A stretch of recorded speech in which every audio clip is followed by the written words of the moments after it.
ಬರ್ತೀರಿ. Hallelujah. Hallelujah. Shall we turn our Bible one more time to Gospel of Matthew, ಮತ್ತೇನು ಬರೆದ ಸುವಾರ್ತೆಗೆ ನಮ್ಮ Bible ತಿರುಗಿಸೋಣ. 26th chapter, 26ನೇ ಅಧ್ಯಾಯ, verse 26 to 28. 26ನೇ ವಚನದಿಂದ 28ನೇ ವಚನ. ಮತ್ತೇನು ಬರೆದ ಸುವಾರ್ತೆ 26ನೇ ಅಧ್ಯಾಯ, Verse 26 to 28. 26ನೇ ವಚನದಿಂದ 28ನೇ ವಚನ. And as they were eating, Jesus took bread and blessed it and brake it and gave it to the disciples and said, "Take, eat, this is my body." He took the cup and gave thanks, gave it to them, saying, "Drink ye all of it, for this is my blood of the New Testament, which is shed for many for the remission of sins." ಅವರು ಊಟ ಮಾಡುತ್ತಿರುವಾಗ ಯೇಸು ರೊಟ್ಟಿಯನ್ನು ತೆಗೆದುಕೊಂಡು ಅದನ್ನು ಆಶೀರ್ವದಿಸಿ ಮುರಿದು ತನ್ನ ಶಿಷ್ಯರಿಗೆ ಕೊಟ್ಟು, ತಕ್ಕೊಳ್ಳಿರಿ, ತಿನ್ನಿರಿ, ಇದು ನನ್ನ ದೇಹ ಅಂದನು.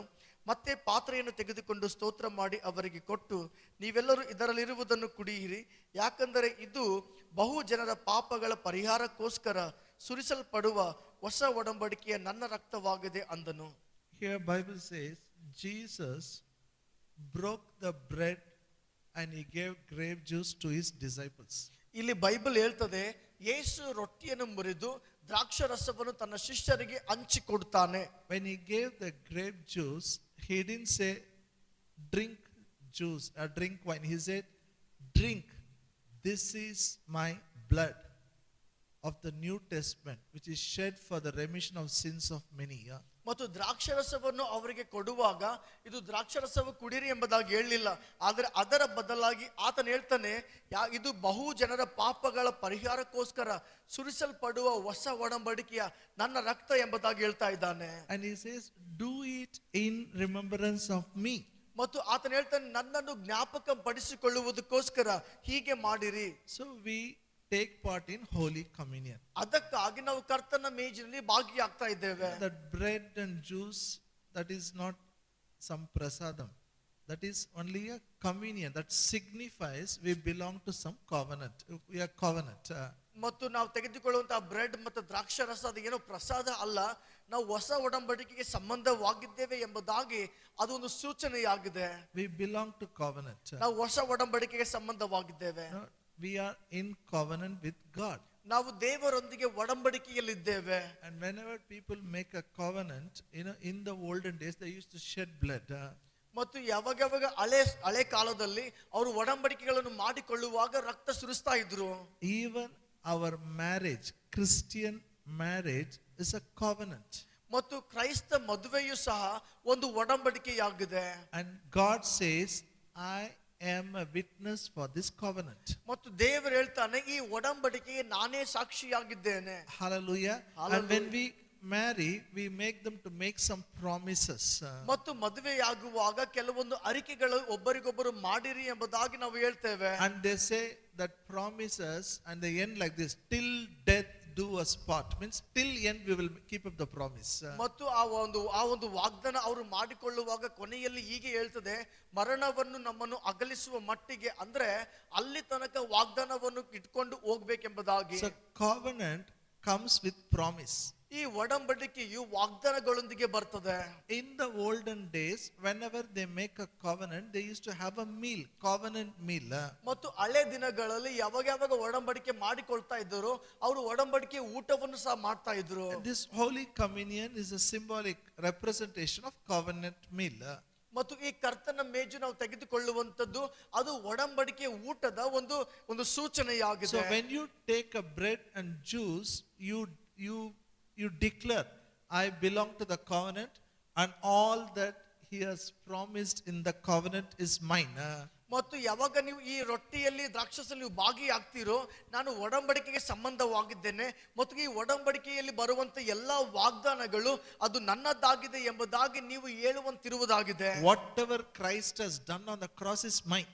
ಮತ್ತು ಕ್ರಿಸ್ತನು ನನಗಾಗಿ ಕ್ರೂಜೆಯ ಮೇಲೆ ಏನೆಲ್ಲ ಸಂಗತಿಗಳನ್ನು ಮಾಡಿದ್ದಾನೋ ಅದು ನನ್ನದಾಗಿದೆ. And one of the blessing, there are so many. One of the blessing is in the new covenant. It is not there in the Old Testament. In the new covenant, God put his love in our heart. ಮತ್ತು ಈ ಎಲ್ಲ ಆಶೀರ್ವಾದಗಳಲ್ಲಿ ಒಂದು ಆಶೀರ್ವಾದ ಏನೆಂದರೆ, ಈ ಆಶೀರ್ವಾದವು ಹಳೆ ಒಡಂಬಡಿಕೆಯಲ್ಲಿ ಇಲ್ಲ, ಈ ಆಶೀರ್ವಾದ ಹೊಸ ಒಡಂಬಡಿಕೆಯಲ್ಲಿ ಮಾತ್ರ ಇದೆ. ಅದು ಏನೆಂದರೆ, ದೇವರು ತನ್ನ ಪ್ರೀತಿಯನ್ನು ನಮ್ಮ ಒಳಗಡೆ ಹಾಕಿದ್ದಾನೆ. This is only for God's children who entered into the covenant. God put his love in their hearts through his Holy Spirit. ಮತ್ತು ಇದು ದೇವರ ಮಕ್ಕಳಿಗೆ ಮಾತ್ರವಾಗಿದೆ, ಯಾರು ಆತನ ಒಡಂಬಡಿಕೆಯಲ್ಲಿ ಭಾಗಿಯಾಗಿದ್ದಾರೋ ಮತ್ತು ಅವರಲ್ಲಿ ದೇವರು ತನ್ನ ಪ್ರೀತಿಯನ್ನು ಆತ್ಮದ ಒಳಗಡೆ ಸುರಿಸಿದ್ದಾನೆ. Amen. Say in English, my Father has put his love in my heart through his Holy Spirit. ನನ್ನ ತಂದೆಯು ಪವಿತ್ರಾತ್ಮನ ಮೂಲಕ ತನ್ನ ಪ್ರೀತಿಯನ್ನು ನನ್ನ ಹೃದಯದೊಳಗಡೆ ಧಾರಾಳವಾಗಿ ಸುರಿಸಿದ್ದಾನೆ. I'm telling you, this is a blessing of new covenant. ಇದು ಹೊಸ ಒಡಂಬಡಿಕೆಯ ಆಶೀರ್ವಾದವಾಗಿದೆ. And you know, I told you it is like a overhead tank, you know, how water is full, like that your heart is full of God's love. ಮತ್ತು ನಾನು ಮೊದಲೇ ಹೇಳಿದಂತೆ ಒಂದು ಮನೆಯ ಮೇಲೆ ನೀರಿನ ಟ್ಯಾಂಕ್ ಅಲ್ಲಿ ಹೇಗೆ ನೀರು ತುಂಬಿರ್ತದೋ ಹಾಗೆ ನಿಮ್ಮ ಹೃದಯವು ಪ್ರೀತಿಯಿಂದ ತುಂಬಿದ್ದಾಗಿದೆ. We should release that water by opening tap. Like that we should release the love which is in our heart. ಆ ಕೆಳಗಿರುವಂತ ನಳವನ್ನು ಸ್ಟಾರ್ಟ್ ಮಾಡುವುದರ ಮೂಲಕ ಮೇಲಿರುವಂತ ನೀರನ್ನು ಹೇಗೆ ನಾವು ಬಿಡುಗಡೆ ಮಾಡ್ತೀವೋ ಅದೇ ರೀತಿಯಾಗಿ ನಮ್ಮ ಒಳಗಡೆ ಇರುವಂತ ಪ್ರೀತಿಯನ್ನು ನಾವು ಬಿಡುಗಡೆ ಮಾಡಬೇಕಾಗಿದೆ. This is not the love what you hear in the world. ಮತ್ತು ಲೋಕದಲ್ಲಿ ಕೇಳುವಂತ ಪ್ರೀತಿ ಇದು ಅಲ್ಲ. This is not the love what you hear cinema songs, not that type of love it is. ಮತ್ತು ಸಿನಿಮಾದ ಒಂದು ಹಾಡುಗಳಿರುವಂತ ಒಂದು ಆ ಪ್ರೀತಿ ಅಂತ ಈ ಪ್ರೀತಿ ಅಲ್ಲ. You should not get confused. ನಾವು ಕನ್ಫ್ಯೂಸ್ ಆಗಬಾರ್ದು. That love is different. That love is they love somebody because they are beautiful. ಮತ್ತು ಆ ಪ್ರೀತಿ ಏನಾಗಿದೆ ಎಂದರೆ ಸುಂದರವಾಗಿರುವ ಕಾರಣ ಅವರು ಪ್ರೀತಿ ಮಾಡ್ತಾರೆ. Love the beautiful, lovely people, lovable people. That is that beauty. ಸುಂದರವಾಗಿರುವವರನ್ನು, ಪ್ರಿಯರನ್ನು ಮತ್ತು ಪ್ರೀತಿ ಮಾಡುವವರನ್ನೇ ಪ್ರೀತಿ ಮಾಡುವಂತದ್ದು ಆ ಪ್ರೀತಿಯಾಗಿದೆ. And sometimes when they fall in love, they get into marriage. ಮತ್ತು ಕೆಲವು ಸಾರಿ ಆ ಪ್ರೀತಿಯಲ್ಲಿ ಅವರು ಬಿದ್ದಾಗ ಮದುವೆ ಮಾಡಿಕೊಳ್ತಾರೆ. Why they fall in love? ಯಾಕೆ ಪ್ರೀತಿಯಲ್ಲಿ ಬೀಳ್ತಾರೆ? Because they are beautiful or lovely, lovable. ಮತ್ತು ಅವರು ಸುಂದರವಾಗಿದ್ದಾರೆ, ಪ್ರಿಯರಾಗಿದ್ದಾರೆ ಮತ್ತು ಪ್ರೀತಿ ಮಾಡುವವರಾಗಿದ್ದಾರೆ ಎಂಬುದಾಗಿ.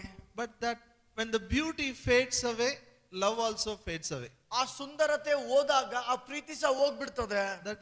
That is a worldly love. ಅದು ಲೋಕದ ಪ್ರೀತಿಯಾಗಿದೆ. But this love is different. ಆದ್ರೆ ಈ ಪ್ರೀತಿ ವ್ಯತ್ಯಾಸವಾಗಿದೆ. You know, this love is God's love. ಈ ಪ್ರೀತಿ ದೇವರ ಪ್ರೀತಿಯಾಗಿದೆ. To write about God's love, you know, there was no single word available in the whole world. ಮತ್ತು ಈ ದೇವರ ಪ್ರೀತಿಯ ಬಗ್ಗೆ ಬರೆಯುವುದಕ್ಕಾಗಿ ಲೋಕದಲ್ಲಿ ಯಾವ ಪದಗಳು ಸಿಗ್ತಾ ಇರಲಿಲ್ಲ. They never seen anybody coming and dying and saying, whoever killed me, I forgive them. They've never seen it. ಮತ್ತು ಅವರು ಎಂದಿಗೂ ನೋಡಲೇ ಇಲ್ಲ ಯಾರು ತನ್ನನ್ನೇ ಕೊಂದವರನ್ನು ಕ್ಷಮಿಸುವಂತ ಆ ಪ್ರೀತಿಯನ್ನು. I said, what a love it is. ಇದು ಎಂತ ಪ್ರೀತಿಯಾಗಿದೆ. So they've developed a new word, framed a new word to write this love. ಈ ಪ್ರೀತಿಗೆ ಕುರಿತಾಗಿ ಬರೆಯುವುದಕ್ಕಾಗಿ ಅವರು ಒಂದು ಹೊಸ ಪದವನ್ನೇ ಕಂಡುಹಿಡಿದರು. They wrote a word called agape. ಮತ್ತು ಅದಕ್ಕೆ ಅವರು ಅಗಾಪೆ ಎಂಬುದಾಗಿ ಕರೀತಾರೆ. From Matthew to Revelation, it is only agape. ಮತ್ತಾಯದಿಂದ ಪ್ರಕಟಣೆಯವರೆಗೆ ಅದು ಅಗಾಪೆ ಎಂಬುದಾಗಿ ಇದೆ. Means love at any cost, love everyone, love the beautiful, love the ugly, love the unlovable, love your enemies, love everyone. ಅದು ಎಂತವರನ್ನು ಪ್ರೀತಿ ಮಾಡುವಂತದ್ದಾಗಿದೆ. ಅದು ಪ್ರೀತಿಯುಳ್ಳವರಾಗಿರ್ಲಿ, ಕುರೂಪಿಗಳಾಗಿರ್ಲಿ, ಅವರು ಎಂತವರೇ ಆಗಿರ್ಲಿ, ಎಲ್ಲರಿಗೂ ಪ್ರೀತಿಸುವಂತದ್ದಾಗಿದೆ. That's why I said this love is very important to build our families. ಮತ್ತು ಅದಕ್ಕಾಗಿ ನಾನು ಹೇಳಿದೆ ಈ ಪ್ರೀತಿ ಬಹಳ ಪ್ರಾಮುಖ್ಯವಾಗಿದೆ ಕುಟುಂಬಗಳನ್ನು ಕಟ್ಟುವುದಕ್ಕಾಗಿ. A Christian husband and wife relationship is based on God's love. ಮತ್ತು ಕ್ರೈಸ್ತ ಗಂಡ ಹೆಂಡತಿಯ ಒಂದು ಸಂಬಂಧ ಅದು ದೇವರ ಪ್ರೀತಿಯ ಮೇಲೆ ಆತುಕೊಂಡಿದೆ. God wants us to love our neighbors. ಮತ್ತು ದೇವರು ನಮ್ಮ ನೆರೆಯವರನ್ನು ಪ್ರೀತಿಸುವಂತೆ ಬಯಸ್ತಾನೆ. God wants us to love our enemies. ಮತ್ತು ದೇವರು ಬಯಸ್ತಾನೆ ನಮ್ಮ ವೈರಿಗಳನ್ನು ಸಹ ನಾವು ಪ್ರೀತಿಸಬೇಕೆಂಬುದಾಗಿ. Amen. Say in English, love the family, love the neighbors, love the enemies. ಕುಟುಂಬವನ್ನು ಪ್ರೀತಿಸಿರಿ, ನೆರೆಯವರನ್ನು ಪ್ರೀತಿಸಿರಿ, ವೈರಿಗಳನ್ನು ಪ್ರೀತಿಸಿರಿ. And how to release it? I am teaching on that subject. How to release the love from our heart. ನಾನು ಕಲಿಸುವಂತ ವಿಷಯ ಏನಾಗಿದೆ ಅಂದ್ರೆ ನಮ್ಮ ಹೃದಯದ ಒಳಗಡೆ ಇರುವಂತ ಈ ಪ್ರೀತಿಯನ್ನು ಹೇಗೆ ಬಿಡುಗಡೆ ಮಾಡುವುದು. Actually, the first condition for love is this love is not based on the feelings. ಈ ಪ್ರೀತಿಯ ಮೊದಲನೇ ಷರತ್ತು ಏನೆಂದರೆ ಈ ಪ್ರೀತಿಯು ಅನಿಸಿಕೆಗಳ ಮೇಲೆ ಅಥವಾ ಭಾವನೆಗಳ ಮೇಲೆ ಆತುಕೊಂಡಿಲ್ಲ. Whether you feel or not, you will love because God says love. ನಿಮಗೆ ಅನಿಸ್ತದೋ ಅಥವಾ ಬಿಡ್ತದೋ ನೀವು ಪ್ರೀತಿ ಮಾಡ್ತೀರಾ, ಯಾಕಂದ್ರೆ ದೇವರ ವಾಕ್ಯ ಪ್ರೀತಿ ಮಾಡು ಎಂಬುದಾಗಿ ಹೇಳಿದೆ. Say it in Kannada. ಎಲ್ಲರೂ ನನ್ನಿಂದ ಹೇಳ್ರಿ. ನನಗೆ ಅನಿಸ್ತದೋ ಅನ್ಸಲ್ವೋ ಆದರೂ ಪ್ರೀತಿ ಮಾಡ್ತೇನೆ, ಯಾಕಂದರೆ ದೇವರ ವಾಕ್ಯ ಪ್ರೀತಿ ಮಾಡು ಎಂಬುದಾಗಿ ಹೇಳಿದೆ. You understand? ನಿಮಗೆ ಅರ್ಥ ಆಗ್ತಾ ಇದೆಯಾ? This is what needed in our family. Our families. In our family it is needed.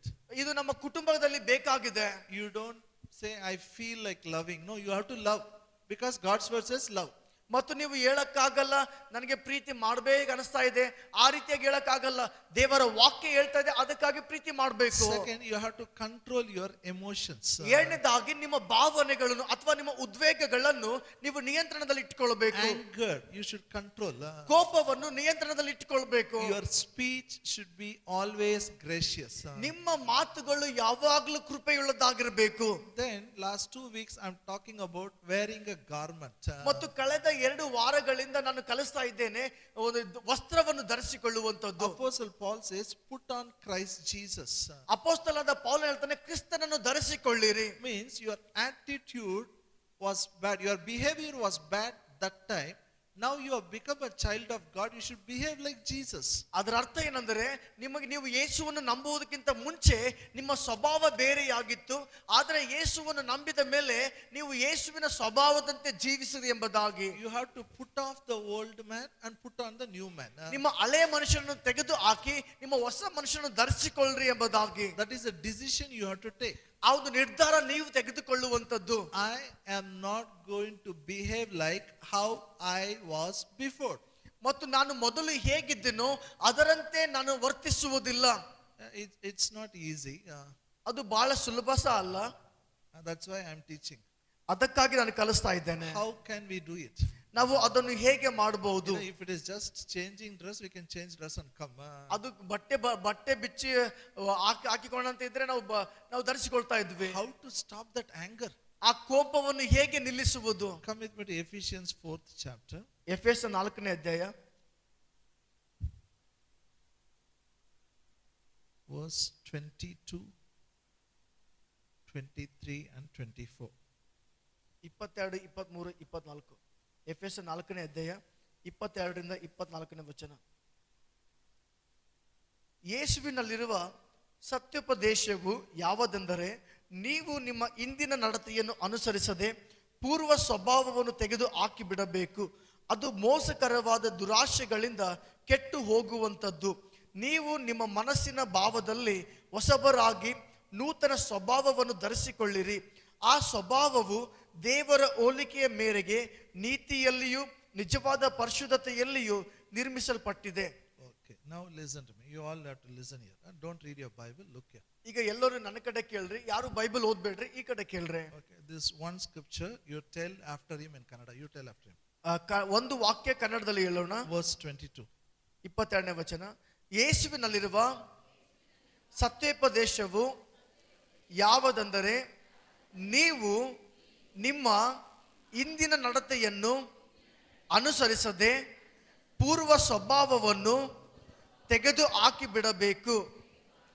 ಅದು ಮೋಸಕರವಾದ ದುರಾಶೆಗಳಿಂದ ಕೆಟ್ಟು ಹೋಗುವಂಥದ್ದು. Now look here, all of you look here. ಈಗ ಎಲ್ಲರೂ ಈ ಕಡೆ ನೋಡ್ರಿ. Very important. Okay? ಬಹಳ ಪ್ರಾಮುಖ್ಯವಾದದ್ದು. How to release God's love from our heart to the people. ನಮ್ಮ ಹೃದಯದೊಳಗಡೆಯಿಂದ ಈ ದೇವರ ಪ್ರೀತಿಯನ್ನು ಜನರಿಗೆ ಹೇಗೆ ಬಿಡುಗಡೆ ಮಾಡುವುದು? Number one, put off that old man, that old behavior, you stop it. ಮೊಟ್ಟ ಮೊದಲನೇದಾಗಿ ಆ ಹಳೆ ಒಂದು ಮನುಷ್ಯನ ತೆಗೆದು ಹಾಕಿರಿ. ಆ ಹಳೆ ಸ್ವಭಾವ ಬೇಡವೇ ಬೇಡ. That is okay, I can understand. ಅದು ಪರವಾಗಿಲ್ಲ, ಅರ್ಥ ಮಾಡಿಕೊಳ್ಬಹುದು. Then verse 24 he says, put on the new man, which after God is created in righteousness and true holiness. 24ನೇ ವಚನ ಹೇಳ್ತದೆ, ಆ ಸ್ವಭಾವವು ದೇವರ ಹೋಲಿಕೆಯ ಮೇರೆಗೆ ನೀತಿಯಲ್ಲಿಯೂ ನಿಜವಾದ ಪರಿಶುದ್ಧತೆಯಲ್ಲಿ ಇರುವಂತದ್ದನ್ನು ಧರಿಸಿಕೊಳ್ಳಿರಿ. Put on Jesus Christ. ಯೇಸುವನ್ನು ಧರಿಸಿಕೊಳ್ಳಿರಿ. Is it really possible? ಇದು ಸಾಧ್ಯವಾಗಿದೆಯಾ? Hello? God says if somebody slaps you in one's right cheek, show them the left also. ಮತ್ತು ದೇವರು ಯೇಸು ಕ್ರಿಸ್ತನು ಹೇಳಿದ್ದಾನೆ, ಯಾರಾದ್ರೂ ನಿಮ್ಮ ಬಲಗೆನ್ನೆಗೆ ಹೊಡೆದ್ರೆ ಅವರಿಗೆ ಇನ್ನೊಂದು ಕೆನ್ನೆಯನ್ನು ಕೊಡಿರಿ. Hello? Is there anyone willing to show the left cheek? ಯಾರಾದ್ರೂ ಆ ರೀತಿ ತೋರಿಸಬಹುದಾ? Now listen, I'll tell you why. ನಾನು ಹೇಳ್ತೇನೆ ಯಾಕೆ ಎಂಬುದಾಗಿ. Have you seen these small children when they go to school, especially when the first time when they go to school, pre-nursery, or when they go for LKG, when they come back, they will do a lot of drama in the house. ಮತ್ತು ಈ ಚಿಕ್ಕ ಮಕ್ಕಳು ಮೊದಲನೇ ಸಾರ್ತಿ ಅವರು ಶಾಲೆಗೆ ಹೋದಾಗ, ಅವರು pre nursery ಆಗಲಿ ಅಥವಾ LKG ಅವರು ಹೋಗುವಾಗ ಅವರು ಮನೆಯಲ್ಲಿ ಬಂದಾಗ ಹೆಚ್ಚಾದ ಸಂಗತಿಗಳನ್ನು ಮಾಡ್ತಾರೆ. Because whole day they'll sit and see the teacher, how they behave. ಮತ್ತು ಪೂರ್ಣ ದಿನವೆಲ್ಲ ಟೀಚರ್ಗೆ ನೋಡಿ ಹೇಗೆ ಟೀಚರ್ ವರ್ತಿಸ್ತಾರೆ ಎಲ್ಲ ನೋಡ್ತಾರೆ. So when they come back, they will take one purse, they'll put on their shoulder.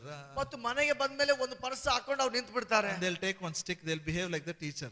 ಅವ್ರು ಬಡಿಗೆ ತಗೊಂಡು ನಿಂತ್ಕೊಳ್ತಾರೆ, ಟೀಚರ್ ಮಾಡಿದಂತೆ ಅವ್ರು ಮಾಡ್ತಾರೆ. Sometimes they'll try to wear sari also like a teacher.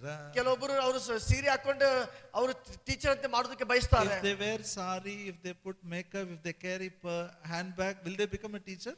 ಅವರು ಸೀರೆ ಹಾಕಿಕೊಂಡ್ರೆ, ಮೇಕಪ್ ಹಚ್ಕೊಂಡ್ರೆ, ಪರ್ಸ್ ಇಟ್ಕೊಂಡ್ರೆ ಅವ್ರು ಟೀಚರ್ ಆಗ್ಬಿಡ್ತಾರ?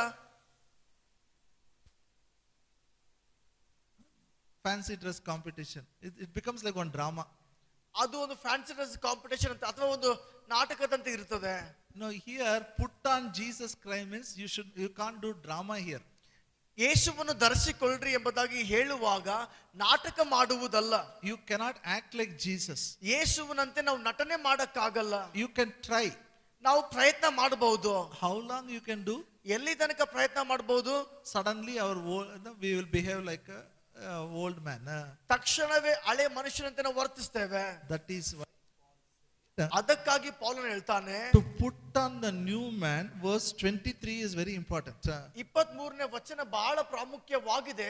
ಹೊಸ ಮನುಷ್ಯನನ್ನು ಧರಿಸಿಕೊಳ್ಳುವುದಕ್ಕಾಗಿ Be renewed in the spirit of your mind. ನಿಮ್ಮ ಮನಸ್ಸಿನ ಭಾವದಲ್ಲಿ ಹೊಸಬರಾಗಿ ನೂತನ ಸ್ವಭಾವವನ್ನು ಧರಿಸಿಕೊಳ್ಳಿರಿ. Shall we tell in Kannada, all of you? ಎಲ್ಲರೂ ಕನ್ನಡದಲ್ಲಿ ಹೇಳ್ರಿ. ನಿಮ್ಮ ಮನಸ್ಸಿನ ಭಾವದಲ್ಲಿ ಹೊಸಬರಾಗಿ ನೂತನ ಸ್ವಭಾವವನ್ನು ಧರಿಸಿಕೊಳ್ಳಿರಿ. ನನ್ನ ಮನಸ್ಸಿನ ಭಾವದಲ್ಲಿ ಹೊಸಬರಾಗಿ ನೂತನ ಸ್ವಭಾವವನ್ನು ಧರಿಸಿಕೊಳ್ಳುವೆನು. Now look here. When I say nanna manasu, you should keep your hand on your head, okay? ಈ ತರ ನೀವು ಮನಸ್ಸಂತ ಹೇಳುವಾಗ ನಿಮ್ಮ ಕೈಗಳು ಈ ತರ ಇಡಿರಿ. All of you say. ನನ್ನ ಮನಸ್ಸಿನ ಭಾವದಲ್ಲಿ ಹೊಸಬರಾಗಿ ನೂತನ ಸ್ವಭಾವವನ್ನು ಧರಿಸಿಕೊಳ್ಳುತ್ತೇನೆ. In spirit, God has made a new creation. ಆತ್ಮದಲ್ಲಿ ದೇವರು ನೂತನ ಸೃಷ್ಟಿಯಾಗಿ ಮಾಡಿದ್ದಾನೆ. Your old man is dead in spirit. ನಿಮ್ಮ ಹಳೆ ಮನುಷ್ಯನು ಆತ್ಮದಲ್ಲಿ ಸತ್ತು ಹೋಗಿದ್ದಾನೆ. But the mind is an old mind. ಆದ್ರೆ ಮನಸ್ಸು ಹಳೆ ಮನಸ್ಸಾಗಿದೆ. Mind has to change. ಈ ಮನಸ್ಸು ಬದಲಾಗಬೇಕು. How it has to change? ಈ ಮನಸ್ಸು ಹೇಗೆ ಬದಲಾಗ್ತದೆ? When God created a man, man was image of God. ದೇವರು ಮನುಷ್ಯನಿಗೆ ಸೃಷ್ಟಿ ಮಾಡಿದಾಗ ಮನುಷ್ಯನು ದೇವರ ಸ್ವರೂಪವಾಗಿದ್ದನು. All of you say image of God. ದೇವರ ಸ್ವರೂಪ. How was man? ಮನುಷ್ಯನು ಹೇಗಿದ್ದ? He was like God. ಆತನು ದೇವರಂತೆ ಇದ್ದ. But when man committed sin, ಆದ್ರೆ ಮನುಷ್ಯನು ಪಾಪ ಮಾಡಿದಾಗ he was separated away from God. ಆತನು ದೇವರಿಂದ ದೂರವಾಗಿ ಹೋದ. His children felt jealous on each other. ಆತನ ಮಕ್ಕಳು ಒಬ್ಬರಿಗೊಬ್ಬರು ಅಣ್ಣ ತಮ್ಮಂದಿರು ಹೊಟ್ಟೆ ಕಿಚ್ಚು ಪಡ್ತಾರೆ. They killed each other. One person killed one more person. ಒಬ್ಬನು ಇನ್ನೊಬ್ಬನಿಗೆ ಕೊಲ್ತಾನೆ. They lost the image of God. ಅವರು ದೇವರ ಸ್ವರೂಪವನ್ನು ಕಳೆದುಕೊಳ್ತಾರೆ. The good news is, ಶುಭ ಸಂದೇಶ ಏನೆಂದರೆ, when you accept Jesus Christ as a savior, ನಾವು ಯೇಸುವನ್ನು ರಕ್ಷಕನಾಗಿ ಸ್ವೀಕಾರ ಮಾಡಿದ ಮೇಲೆ your new man is created again as like an image of God. ನಿಮ್ಮ ಆತ್ಮ ಮನುಷ್ಯನು ದೇವರ ಸ್ವರೂಪದಂತೆ ಸೃಷ್ಟಿಸಲ್ಪಟ್ಟಿದ್ದಾನೆ. That is what Paul says in verse 24. ಮತ್ತು ಅದನ್ನೇ ಪೌಲನು 24ನೇ ವಚನದಲ್ಲಿ ಹೇಳ್ತಾ ಇದ್ದಾನೆ. You put on the new man, which after God is created in righteousness and true holiness. ಆ ಸ್ವಭಾವವನ್ನು ಧರಿಸಿಕೊಳ್ಳಿರಿ, ದೇವರ ಹೋಲಿಕೆಯ ಮೇರೆಗೆ ನೀತಿಯಲ್ಲಿಯೂ ನಿಜವಾದ ಪರಿಶುದ್ಧತೆಯಲ್ಲಿಯೂ ನಿರ್ಮಿಸಲ್ಪಟ್ಟಿದೆ. Shall we tell this scripture in Kannada, please? ಎಲ್ಲೋ ಕನ್ನಡದಲ್ಲಿ ಈ ವಾಕ್ಯವನ್ನು ಹೇಳ್ರಿ. ಆ ಸ್ವಭಾವವನ್ನು ಧರಿಸಿಕೊಳ್ಳುತ್ತೇನೆ, ದೇವರ ಹೋಲಿಕೆಯ ಮೇರೆಗೆ ನೀತಿಯಲ್ಲಿಯೂ ನಿಜವಾದ ಪರಿಶುದ್ಧತೆಯಲ್ಲಿಯೂ ನಿರ್ಮಿಸಲ್ಪಟ್ಟಿದೆ. Hallelujah. Means from your inward part the holiness has come. ನಿಮ್ಮ ಒಳಗಿನ ಆತ್ಮ, ನಿಮ್ಮ ಒಳಗಿನ ಭಾಗದಿಂದ ಆ ಪರಿಶುದ್ಧತೆ ಬಂದಿದೆ. Now you are like Jesus. ಈಗ ನೀವು ಯೇಸುವಂತೆ ಇದ್ದೀರಿ. Amen. Say in English, as Jesus is, so I am now in this world. ಯೇಸು ಹೇಗೆ ಇದ್ದಾನೋ ಹಾಗೆ ನಾನು ಕೂಡ ಈ ಲೋಕದಲ್ಲಿ ಇದ್ದೇನೆ. Tell this every day. ಪ್ರತಿದಿನ ಇದನ್ನು ಹೇಳಿರಿ. Then you will behave like Jesus. ನಂತರ ನೀವು ಯೇಸುವಂತೆ ವರ್ತಿಸುತ್ತೀರಿ. You know, sometimes it depends on what dress we wear, where how we behave. ಮತ್ತು ನಾವು ಯಾವ ಬಟ್ಟೆ ಹಾಕಿಕೊಳ್ತೇವೆ ಮತ್ತು ಹೇಗೆ ವರ್ತಿಸ್ತೇವೆ ಎಂಬುದಾಗಿ ಅದರ ಮೇಲೆ ಆಧಾರವಾಗಿದೆ. For example, if I wear jeans, I will sit anywhere. ಈಗ ಉದಾಹರಣೆಗಾಗಿ ನಾನು ಜೀನ್ಸ್ ಹಾಕೊಂಡ್ರೆ ಎಲ್ಲಿ ಕೂತ್ಕೊಳ್ಬಹುದು, ಎಲ್ಲಿ ಸಹ ಕೂತ್ಕೊಳ್ಬಹುದು. Anywhere we can sit. You can sit outside, we can sit in the bike, anywhere we can sit. Only jeans, no problem. Jeans pant ಹಾಕೊಂಡ್ರೆ ಹೊರ ಕೂತ್ಕೊಳ್ಬಹುದು, bike ಮೇಲೆ ಕೂತ್ಕೊಳ್ಬಹುದು, ಎಲ್ಲಾದ್ರೂ ಕೂತ್ಕೊಳ್ಬಹುದು. But if I wear suit, if you wear a suit, can you sit everywhere? ಆದ್ರೆ suit ಹಾಕೊಂಡ್ರೆ suit ಹಾಕಿಕೊಂಡ ಮೇಲೆ ಎಲ್ಲಾ ಕಡೆ ಕೂತ್ಕೊಳ್ಬಹುದಾ? Even before sitting in chair, you will touch and see whether it is neat. ಕುರ್ಚಿ ಮೇಲೆ ಕೂತುಕೊಳ್ಳುವುದಕ್ಕಿಂತ ಮುಂಚೆ ಸಹ ನೀವು ನೋಡ್ತೀರಿ ಅದು ಹೊಲಸಿದೆಯಾ ಚೆನ್ನಾಗಿದೆಯಾ ಎಂಬುದಾಗಿ. Yes or no? ಹೌದಾ ಇಲ್ವಾ? Why you are wearing suit? ಮತ್ತು ನೀವು ಹೊಸ Because you are wearing suit. ಯಾಕಂದ್ರೆ ನೀವು ಸೂಟ್ ಹಾಕಿದ್ದೀರಿ. Like that, ಅದರಂತೆ when you know you are like Jesus, ಯಾವಾಗ ಗೊತ್ತಾಗ್ತದೋ ನೀವು ಯೇಸುವಂತೆ ಇದ್ದೀರಿ, when your mind keeps on thinking this, ನಿಮ್ಮ ಮನಸ್ಸು ಅದರಂತೆ ಯೋಚನೆ ಮಾಡ್ತಾ ಇರುವಾಗ your behavior will change. ನಿಮ್ಮ ವರ್ತನೆ ಬದಲಾಗ್ತದೆ. And how the old man, how the new man, he has given one list. ಆತನು ಒಂದು ಪಟ್ಟಿಯನ್ನು ಕೊಟ್ಟಿದ್ದಾನೆ.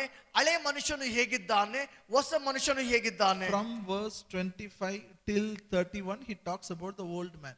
25ನೇ ವಚನದಿಂದ 31ನೇ ವಚನ ತನಕ ಹಳೆ ಮನುಷ್ಯನ ಬಗ್ಗೆ ಮಾತಾಡ್ತದೆ. No, we should not do all those things. ಅವು ಎಲ್ಲ ಸಂಗತಿಗಳನ್ನ ನಾವು We ಮಾಡಬಾರ್ದು. should not lie, we should not steal, we should not talk.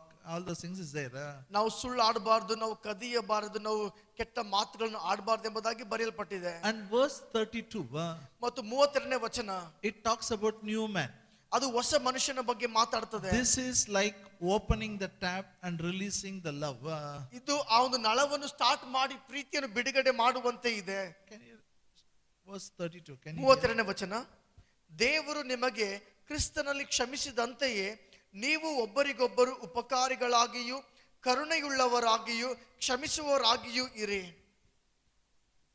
be kind to one another, tender hearted. ದೇವರು ನಿಮಗೆ ಕ್ರಿಸ್ತನಲ್ಲಿ ಕ್ಷಮಿಸಿದಂತೆಯೇ ನೀವು ಒಬ್ಬರಿಗೊಬ್ಬರು ಉಪಕಾರಿಗಳಾಗಿಯೂ ಕರುಣೆಯುಳ್ಳವರಾಗಿಯೂ ಕ್ಷಮಿಸುವವರಾಗಿಯೂ ಇರಿ. Shall we repeat in Kannada, please? ಎಲ್ಲೋ ಕನ್ನಡದಲ್ಲಿ ನಿಂದ ಹೇಳ್ರಿ. ದೇವರು ನನ್ನನ್ನು ಕ್ರಿಸ್ತನಲ್ಲಿ ಕ್ಷಮಿಸಿದಂತೆಯೇ ನಾನು ಸಹ ಇನ್ನೊಬ್ಬರನ್ನು ಉಪಕಾರಿಗಳಾಗಿಯೂ ಕರುಣೆಯುಳ್ಳವನಾಗಿಯೂ ಕ್ಷಮಿಸುವವನಾಗಿಯೂ ಇರುತ್ತೇನೆ. This is releasing love. ಇದು ಪ್ರೀತಿಯನ್ನು ಬಿಡುಗಡೆ ಮಾಡುವಂತದ್ದು. How you will forgive people? ನೀವು ಹೇಗೆ ಜನರಿಗೆ ಕ್ಷಮಿಸ್ತೀರಿ? How Christ forgive, you will forgive. ಕ್ರಿಸ್ತನು ಹೇಗೆ ಕ್ಷಮಿಸಿದ್ದಾನೋ ನೀವು ಕ್ಷಮಿಸುತ್ತೀರಿ. How many times we committed mistake? ಎಷ್ಟು ಸಾರಿ ನಾವು ತಪ್ಪುಗಳನ್ನು ಮಾಡಿದ್ದೇವೆ? How many times we committed sin? ಎಷ್ಟು ಸಾರಿ ನಾವು ಪಾಪವನ್ನು ಮಾಡಿದ್ದೇವೆ? He keeps on forgiving. ಅದನ್ನು ಕ್ಷಮಿಸ್ತಾನೇ ಇದ್ದಾನೆ. Still he will forgive. ಇನ್ನೂ ಕ್ಷಮಿಸ್ತಾ ಇದ್ದಾನೆ. Peter went and asked Jesus, how many times I should forgive my brother? ಪೇತ್ರನು ಹೋಗಿ ಕೇಳ್ತಾನೆ, ಯೇಸುವೆ ಎಷ್ಟು ಸಾರಿ ನನ್ನ ಸಹೋದರನಿಗೆ ನಾನು ಕ್ಷಮಿಸಬೇಕು? 70 times 7. ಆತನು ಹೇಳ್ತಾನೆ 70 ಸಾರಿ ಎಂಬುದಾಗಿ. Means you have to keep on forgiving. ಅದರ ಅರ್ಥ ಏನಂದ್ರೆ ನೀವು ಕ್ಷಮಿಸ್ತಾನೆ ಇರಬೇಕೆಂಬುದಾಗಿ. Say keep on forgiving. ಕ್ಷಮಿಸ್ತಾನೆ ಇರಬೇಕು. We have to do that. We have to do because Christ did it. We should do. ಯಾಕಂದ್ರೆ ಕ್ರಿಸ್ತನು ಮಾಡಿದಂತೆ ನಾವು ಮಾಡ್ತೇವೆ. And you should be kind to one another. ನಾವು ಒಬ್ಬರಿಗೊಬ್ಬರು ಕರುಣೆಯುಳ್ಳವರಾಗಿರ್ಬೇಕು. Now listen. ಈಗ ಕೇಳಿರಿ, After he finished all this teaching, ಈ ಎಲ್ಲ ಬೋಧನೆಗಳು ಆತನು ಮುಗಿಸ್ತಾ ಇರುವಾಗ then 5th chapter he begins. ಆತನು 5ನೇ ಅಧ್ಯಾಯದಲ್ಲಿ ಈ ರೀತಿಯಾಗಿ ಪ್ರಾರಂಭಿಸ್ತಾನೆ. Be therefore followers of God as dear children. ಆದುದರಿಂದ ಪ್ರಿಯರಾದ ಮಕ್ಕಳೇ ದೇವರಿಗೆ ತಕ್ಕ ಹಾಗೆ ಅನುಸರಿಸುವವರಾಗಿರಿ. Now means God is your father, behave like your father. ದೇವರು ನಿಮ್ಮ ತಂದೆಯಾಗಿದ್ದಾನೆ, ನಿಮ್ಮ ತಂದೆಯಂತೆ ನೀವು ಸಹ ಅನುಸರಿಸುವವರಾಗಿರಿ. How? ಹೇಗೆ? Walk in love as Christ also loved us and has given himself for an offering and a sacrifice to God for a sweet smelling savor. ಕ್ರಿಸ್ತನು ನಮ್ಮನ್ನು ಪ್ರೀತಿಸಿ ನಮಗೋಸ್ಕರ ತನ್ನನ್ನೇ ದೇವರಿಗೆ ಸುಗಂಧ ವಾಸನೆಯಾದ ಕಾಣಿಕೆಯಾಗಿಯೂ ಯಜ್ಞವಾಗಿಯೂ ಸಮರ್ಪಿಸಿಕೊಂಡ ಪ್ರಕಾರ ನೀವು ಪ್ರೀತಿಯಲ್ಲಿ ನಡೆದುಕೊಳ್ಳಿರಿ. Say in English, walk in love. ಪ್ರೀತಿಯಲ್ಲಿ ನಡೆಯಿರಿ. This is a subject now. ಇದೇ ಒಂದು ಬೋಧನೆಯಾಗಿದೆ. It is very nice to sit and listen. ಇಲ್ಲಿ ಕೂತುಕೊಂಡು ಕೇಳುವುದು ಬಹಳ ಚೆನ್ನಾಗಿ ಅನಿಸ್ತದೆ. You can say hallelujah, praise the Lord. Hallelujah, praise the Lord ಅನ್ನುವುದು. It's very easy for me to preach. ಸಾರುವುದು ಸಹ ಬಹಳ ಸುಲಭವಾಗಿದೆ. Bible doesn't say sit and love. No, walk in love. ಮತ್ತು ಅಲ್ಲಿ ವಾಕ್ಯ ಹೇಳ್ತಾ ಇಲ್ಲ ಕೂತ್ಕೊಂಡು ಪ್ರೀತಿಸಿ ಎಂಬುದಾಗಿ, ಅಲ್ಲಿ ವಾಕ್ಯ ಹೇಳ್ತದೆ ಪ್ರೀತಿಯಲ್ಲಿ ನಡೆ ಎಂಬುದಾಗಿ. Because when you go out, when you go out only, when you go in this bike, suddenly someone will come unexpectedly right in front of you. ಮತ್ತು ಈಗ ನೀವು ಇಲ್ಲಿಂದ ಹೊರಗಡೆ ಹೋಗುವಾಗ ಬೈಕ್ ತೆಗೆದುಕೊಳ್ಳುವಾಗ ಯಾರೋ ಬಹಳ ವೇಗವಾಗಿ ಗಾಡಿ ತಗೊಂಡು ಬರ್ತಾರೆ ಮುಂದೆ. It is not your mistake. ಅದು ನಿಮ್ಮ ತಪ್ಪಲ್ಲ, ನೀವು ಚೆನ್ನಾಗೇ ಇದ್ದೀರಿ. But somebody comes suddenly in front. ಯಾರೋ ವೇಗವಾಗಿ ಬರ್ತಾರೆ. What happens to our blood now? ಆಗ ನಮ್ಮ ರಕ್ತದಲ್ಲಿ ಏನಾಗ್ತದೆ? Blood boils, no? Then we get that anger. No, walk in love. ಮತ್ತು ರಕ್ತ ಕುದ್ದು ಎಲ್ಲ ಹೇಳಕ್ಕೆ ಸ್ಟಾರ್ಟ್ ಮಾಡ್ಬಿಡ್ತೇವೆ. ಇಲ್ಲ, ಆ ರೀತಿ ಅಲ್ಲ, ಪ್ರೀತಿಯಲ್ಲಿ ನಡಿಬೇಕು. Say one more time, walk in love. ಪ್ರೀತಿಯಲ್ಲಿ ನಡೆಯೋಣ. Now, after this 5th chapter, verse 1 and 2, he finishes. Then the same chapter, he talks about family. 5ನೇ ಅಧ್ಯಾಯ 1-2 ವಚನ ಆದ್ಮೇಲೆ ಮುಂದೆ ಹೋಗುತ್ತಾ ಆತನ ಕುಟುಂಬದ ವಿಷಯವಾಗಿ ಮಾತಾಡ್ತಾನೆ. Husbands, love your own wife. ಗಂಡಂದಿರೆ ನಿಮ್ಮ ಸ್ವಂತ ಹೆಂಡತಿಯರಿಗೆ ಪ್ರೀತಿ ಮಾಡಿರಿ. 1, 5, 6 verses he has written. ಅಲ್ಲಿ 5-6 ವಚನಗಳು ಬರೆದಿದೆ. He is teaching how in family, as a husband, you can release this agape love. ಮತ್ತು ಆತನಲ್ಲಿ ಹೇಳ್ತಾ ಇದ್ದಾನೆ, ನೀವು ಕುಟುಂಬದಲ್ಲಿ ಹೇಗೆ ಈ ದೇವರ ಪ್ರೀತಿಯನ್ನು ಬಿಡುಗಡೆ ಮಾಡಬಹುದು. Bible is very clear. Bible ಬಹಳ ಸ್ಪಷ್ಟವಾಗಿ ಹೇಳ್ತಾ ಇದೆ. Everything is written. ಎಲ್ಲವೂ ಬರೆಯಲ್ಪಟ್ಟಿದೆ. And for men, challenges is very challengeable task. ಮತ್ತು ಪುರುಷರಿಗೆ ಅದು ಬಹಳ ಸವಾಲುಳ್ಳುವಂತ ಒಂದು ವಿಷಯವಾಗಿದೆ. Love your wife as Christ loved the church. ಕ್ರಿಸ್ತನು ಸಭೆಗೆ ಪ್ರೀತಿ ಮಾಡಿದಂತೆ ನಿಮ್ಮ ಹೆಂಡತಿಯರಿಗೆ ಪ್ರೀತಿಸಿರಿ. Hello. It's not telling love your life like your father, like your grandfather. ಅಲ್ಲಿ ಹೇಳ್ತಾ ಇಲ್ಲ ನಿಮ್ಮ ತಂದೆಯಂತೆ ನಿಮ್ಮ ತಾತನಂತೆ ನಿಮ್ಮ ಹೆಂಡತಿಯರಿಗೆ ಪ್ರೀತಿಸಿರಿ ಎಂಬುದಾಗಿ. We are very comfortable to compare ourselves with father. ನಮ್ಮ ಅಪ್ಪ ಏನ್ ಮಾಡಿದ್ರು ಅದೇ ಮಾಡಿದ್ವಿ ನೋಡಿ, ಬೇಡಪ್ಪ. ಈಗ ಕ್ರಿಸ್ತನ ಹೇಗೆ ಪ್ರೀತಿ ಮಾಡಿದ ಹಾಗೆ ಮಾಡಬೇಕು. ನಾವು ಯಾವಾಗಲೂ ಹೋಲ್ಸ್ಕೊಳ್ತೇವೆ, ನಮ್ಮ ಅಪ್ಪ ಏನ್ ಮಾಡಿದನೋ ಅದರಂತೆ ನಾನು ಮಾಡ್ತೇನೆ. ಹಾಗೆ ಅಲ್ಲ, ಕ್ರಿಸ್ತನಂತೆ ನಾವು ಮಾಡಬೇಕಾಗಿದೆ. That is okay for me. ಅದು ಪರವಾಗಿಲ್ಲ. Then he says, fathers, don't provoke your children. ಅಲ್ಲಿ ನಂತರ ಹೇಳ್ತದೆ, ತಂದೆಗಳ ನಿಮ್ಮ ಮಕ್ಕಳಿಗೆ ಕೋಪವನ್ನು ಎಬ್ಬಿಸಬೇಡಿರಿ. This is very confusing. ಇದು ಬಹಳ ಗೊಂದಲ ಉಂಟು ಮಾಡ್ತದೆ. We have to bring discipline also. ಅವರಿಗೆ ಶಿಸ್ತು ಪಡಿಸಬೇಕು. And we should not make them to get angry. ಮತ್ತು ಅವರಿಗೆ ಕೋಪವನ್ನು ಸಹ ಎಬ್ಬಿಸಬಾರದು. Is it easy or difficult? ಇದು ಸುಲಭನಾ ಕಷ್ಟನಾ? But it is in the Bible, we can learn it. ಆದ್ರೆ ಅದು ಬೈಬಲ್ ಅಲ್ಲಿದೆ, ನಾವು ಅದನ್ನು ಕಲಿಯಬಹುದು. Now, I don't have a time to do that, okay? ಅದು ನಾನು ಹೇಳುವುದಕ್ಕೆ ನಾನು ಅದು ಹೇಳ್ತಾ ಇಲ್ಲ. But I'll teach, no, only for men I'll teach that. ಮತ್ತು ಅದು ಕೇವಲ ಪುರುಷರಿಗೆ ಅದನ್ನು ಕಲಿಸ್ತೇನೆ ನಾನು. Even when it comes to wives, Bible teaches how you can love your husband, how you should love your children. ಮತ್ತು ಸ್ತ್ರೀಯರಿಗೂ ಸಹ ಬೈಬಲ್ ಹೇಳ್ತದೆ ಹೇಗೆ ನಿಮ್ಮ ಗಂಡಂದರಿಗೆ ಪ್ರೀತಿಸಬೇಕು, ಹೇಗೆ ನಿಮ್ಮ ಮಕ್ಕಳಿಗೆ ಪ್ರೀತಿಸಬೇಕೆಂಬುದಾಗಿ. I tell you, world cannot teach this subject. ನಾನು ಹೇಳ್ತೇನೆ, ಲೋಕವು ಈ ಬೋಧನೆಯನ್ನು ಕಲಿಸಕ್ಕಾಗದು. You may see a scientist who sends the rockets to the space. That fellow is pulling his hair. How to take care of my wife. ಮತ್ತು ಯಾವ ವಿಜ್ಞಾನಿ ಆತನು ಸ್ಪೇಸ್ಗೆ ಆತನ ರಾಕೆಟ್ ಕಳಿಸ್ತಾ ಇದ್ದಾನೋ, ಆತನು ಸಹ ಆತನ ತಲೆ ತಿರುಗ್ತಾ ಇದೆ ಹೆಂಡತಿಯನ್ನು ಹೇಗೆ ನಿಯಂತ್ರಣದಲ್ಲಿ Because ಇಟ್ಕೊಳ್ಬೇಕೆಂಬುದಾಗಿ. it is not taught in the university. It is not taught in the university. ಯಾಕಂದ್ರೆ ಯೂನಿವರ್ಸಿಟಿಯಲ್ಲಿ ಅದು ಕಳಿಸಲ್ಪಟ್ಟಿಲ್ಲ. Only the God who started the family can teach it. ಯಾಕಂದ್ರೆ ಯಾವ ದೇವರು ಕುಟುಂಬವನ್ನು ಪ್ರಾರಂಭ ಮಾಡಿದ್ದಾನೋ ಆತನು ಮಾತ್ರ ಇದನ್ನು ಕಲಿಸಕ್ಕಾಗ್ತದೆ. Now turn your Bible to Titus 2nd chapter. ತೀತನಿಗೆ 2ನೇ ಅಧ್ಯಾಯ. Titus 2nd chapter. ತೀತನಿಗೆ 2ನೇ ಅಧ್ಯಾಯ Verse 3 and 4. 3 ಮತ್ತು 4. ತೀತನಿಗೆ 2ನೇ ಅಧ್ಯಾಯ 3 ಮತ್ತು 4ನೇ ವಚನ. ಅದೇ ಪ್ರಕಾರ ವೃದ್ಧ ಸ್ತ್ರೀಯರು ನಡತೆಯಲ್ಲಿ ಪರಿಶುದ್ಧತೆಗೆ ತಕ್ಕ ಹಾಗೆ ಇರುವವರಾಗಿದ್ದು, ಸುಳ್ಳಾಗಿ ದೂರುವವರು, ಹೆಚ್ಚಾಗಿ ಮದ್ಯಪಾನ ಮಾಡುವವರು ಆಗಿರದೆ, ಇದಲ್ಲದೆ ದೇವರ ವಾಕ್ಯವು ದೂಷಿಸಲ್ಪಡದಂತೆ ಯೌವನ ಸ್ತ್ರೀಯರು ಸ್ವಸ್ಥಚಿತ್ತರು, ತಮ್ಮ ಗಂಡಂದಿರನ್ನು ತಮ್ಮ ಮಕ್ಕಳನ್ನು ಪ್ರೀತಿಸುವವರು, ವಿವೇಕವುಳ್ಳವರು, ಪತಿವ್ರತೆಯರು, ಮನೆಯನ್ನು ನೋಡಿಕೊಳ್ಳುವವರು, ಒಳ್ಳೆಯವರು, ತಮ್ಮ ಗಂಡಂದಿರಿಗೆ ವಿಧೇಯರು ಆಗಿರಬೇಕೆಂದು ಅವರಿಗೆ ಹೇಳು. Okay. In English it says teach. Okay. English ನಲ್ಲಿ ಹೇಳ್ತದೆ ಅವರಿಗೆ ಕಲಿಸು ಎಂಬುದಾಗಿ. If it's good in Kannada, you have to read all 3 verses together. Now look here. It says this elder woman means mothers. ವೃದ್ಧ ಸ್ತ್ರೀಯರು ಎಂಬುದಾಗಿ ಹೇಳುವಾಗ ಅದು ತಾಯಂದಿರ ಬಗ್ಗೆ ಮಾತಾಡ್ತದೆ. Who it is talking about? ಯಾರ ಬಗ್ಗೆ ಮಾತಾಡ್ತದೆ? It is talking about mothers. ಅದು ತಾಯಂದಿರ ಬಗ್ಗೆ ಮಾತಾಡ್ತದೆ. Mothers are elder women in the church. You should teach the young girls or young ladies how to love husband, how to love their children. ಮತ್ತು ತಾಯಂದಿರು, ಸಭೆಯಲ್ಲಿರುವಂತ ತಾಯಂದಿರು ಯೌವನ ಸ್ತ್ರೀಯರಿಗೆ ಅವರು ಕಲಿಸಿಕೊಡ್ಬೇಕು ಹೇಗೆ ಗಂಡಂದರಿಗೆ ಮತ್ತು ಮಕ್ಕಳಿಗೆ ಪ್ರೀತಿ ಮಾಡಬೇಕೆಂಬುದಾಗಿ. Hello, listen to me. ಈ ಕಡೆ ಕೇಳ್ರಿ. Look here. All are searching Bible. This is also in the Bible. They are thinking, it is in Bible. Look here. ಎಲ್ಲರೂ ಹುಡುಕ್ತಾ ಇದ್ದಾರೆ ಇದು ಕೂಡ ಬೈಬಲ್ ಅಲ್ಲಿ ಇದೆಯಾ ಎಂಬುದಾಗಿ. And look here. ಎಲ್ಲರೂ ಈ ಕಡೆ ನೋಡಿ. Which young lady who is married will listen to elder woman how to love husband? ಯಾವ ಯೌವನ ಸ್ತ್ರೀ ಯಾರು ಮದುವೆ ಆಗಿರ್ತಾಳೆ ಅವಳು ಹಿರಿಯ ಸ್ತ್ರೀಯಿಂದ ಹೇಗೆ ಕಲಿತುಕೊಳ್ತಾಳೆ ಹೇಗೆ ಗಂಡನಿಗೆ ಪ್ರೀತಿ ಮಾಡಬೇಕೆಂಬುದಾಗಿ. She will tell, my love is the best love in the whole world. ಮತ್ತು ಆಕೆ ಹೇಳ್ತಾಳೆ ಈ ಲೋಕದಲ್ಲೇ ನನ್ನ ಪ್ರೀತಿನೇ best ಪ್ರೀತಿಯಾಗಿದೆ. You ask them after marriage, they said, I know how to love my husband.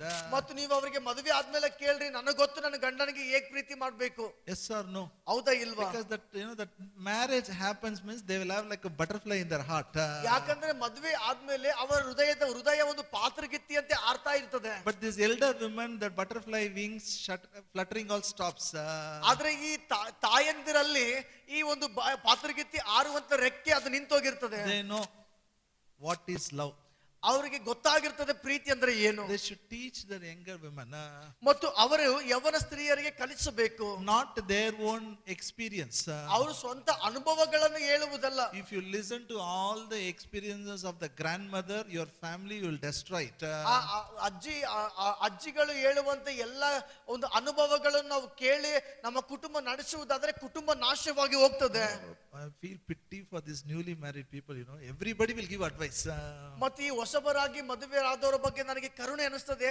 ಯಾಕಂದ್ರೆ ಎಲ್ಲರೂ ಅವರಿಗೆ ಸಲಹೆಗಳನ್ನೇ ಕೊಡ್ತಾರೆ. Everybody will tell, be like this, be like this, be like this. ಎಲ್ಲರೂ ಹೇಳ್ತಾರೆ ಹೀಗೆ ಇರಬೇಕು ಎಂಬುದಾಗಿ. No. They should tell from the Bible. ಅವರು ಬೈಬಲ್ ಇಂದ ಹೇಳ್ಬೇಕು. Bible is telling how to be disgraced, how to be chaste, how to keep the house, so many things. Bible ಹೇಳ್ತದೆ ಹೇಗೆ ಇಟ್ಟುಕೊಳ್ಬೇಕು, ಹೇಗೆ ನಡೆಯಬೇಕೆಂಬುದಾಗಿ. Are you with me? That's why I need lot of time for this. ಇದಕ್ಕಾಗಿ ನನಗೆ ಹೆಚ್ಚಾದ ಸಮಯ ಬೇಕು. That's why I said you will have a separate session.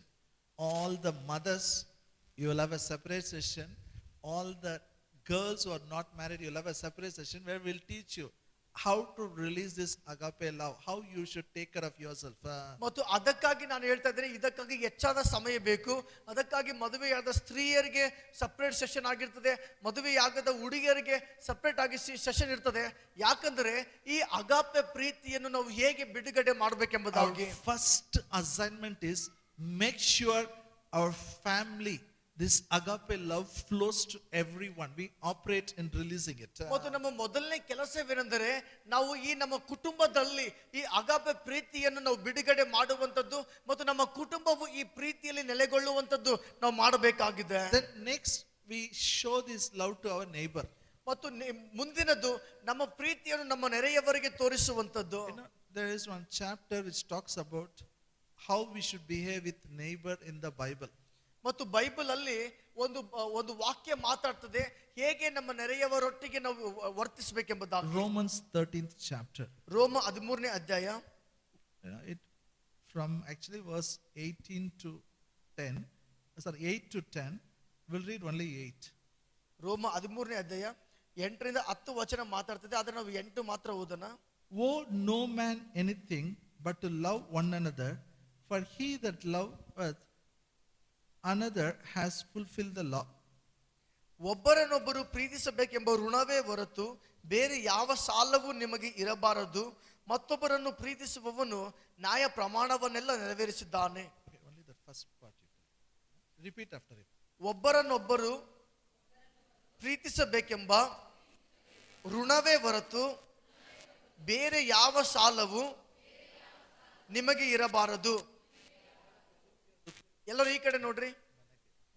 ಒಬ್ಬರನ್ನೊಬ್ಬರು ಪ್ರೀತಿಸಬೇಕೆಂಬ ಋಣವೇ ಹೊರತು ಬೇರೆ ಯಾವ ಸಾಲವು ನನಗಿರಬಾರದು. Joyfully, happily tell this. ಸಂತೋಷವಾಗಿ ಆನಂದದಿಂದ ಗಟ್ಟಿಯಾಗಿ ಹೇಳ್ರಿ. ಒಬ್ಬರನ್ನೊಬ್ಬರು ಪ್ರೀತಿಸಬೇಕೆಂಬ ಋಣವೇ ಹೊರತು ಬೇರೆ ಯಾವ ಸಾಲವು ನನಗಿರಬಾರದು. This is talking about how you should handle your neighbor. ಇದು ನಮ್ಮ ನೆರೆಯವರೊಟ್ಟಿಗೆ ಹೇಗೆ ವರ್ತಿಸಬೇಕೆಂಬುದಾಗಿ ಮಾತಾಡ್ತಾ ಇದೆ. We have the habit of borrowing from the neighbors very easily. ನಾವು ಪಕ್ಕದವರಿಗೆ ಸಾಲ ಕೇಳಿದ್ರೆ ಬಹಳ ನಾವು ಸುಲಭವಾಗಿ ಮಾಡ್ತೇವೆ. Emergency neighbor only, no, borrow sugar, borrow salt, give back the everything will borrow. ಮತ್ತು ತಕ್ಷಣ ಅವರಿಂದ ಉಪ್ಪು ತೆಗೆದುಕೊಳ್ತೇವೆ, ಸಾಲ ತೆಗೆದುಕೊಳ್ತೇವೆ, ಮತ್ತೆ ಕೊಡ್ತೇವೆ. Only one thing you can know, you have only one loan Bible allows you, that is love. The love what you carry, you have to give them as if you have to give the loan back. ಮತ್ತು ಅಲ್ಲಿ Bible ಒಂದೇ ಹೇಳ್ತದೆ, ಅದು ಒಂದೇ ಸಾಲ ಇರಬೇಕು. ಯಾಕಂದ್ರೆ ಅದು ನಿಮ್ಮ ಒಳಗಡೆ ಇರುವಂತ ಪ್ರೀತಿ, ಆ ಪ್ರೀತಿ ಎಂಬುದನ್ನು ಅವರಿಗೆ ಕೊಡಬೇಕಾಗಿದೆ. See, the love what you carry, giving to them is like paying the loan back. It is necessity, you have to do. ಮತ್ತು ನೀವು ಪ್ರೀತಿಯನ್ನು ಕೊಡುವುದಾದರೆ ಅದು ಸಾಲ ಕೊಟ್ಟಂತೆ ಇರುತ್ತದೆ, ಯಾಕಂದ್ರೆ ಅದು ಕೊಡಲೇಬೇಕಾಗಿದೆ. Now, how can I help? How can I release my life? Show my love. Can I give them money and help? ಈಗ ಹೇಗೆ ನನ್ನ ಪ್ರೀತಿಯನ್ನು ನಾನು ತೋರಿಸಬಹುದು? ಹಣ ಕೊಟ್ಟು ತೋರಿಸಬಹುದಾ? Now look here. ಎಲ್ಲರೂ ಈ ಕಡೆ ನೋಡ್ರಿ. If somebody is not having food, definitely we will give food. ಈಗ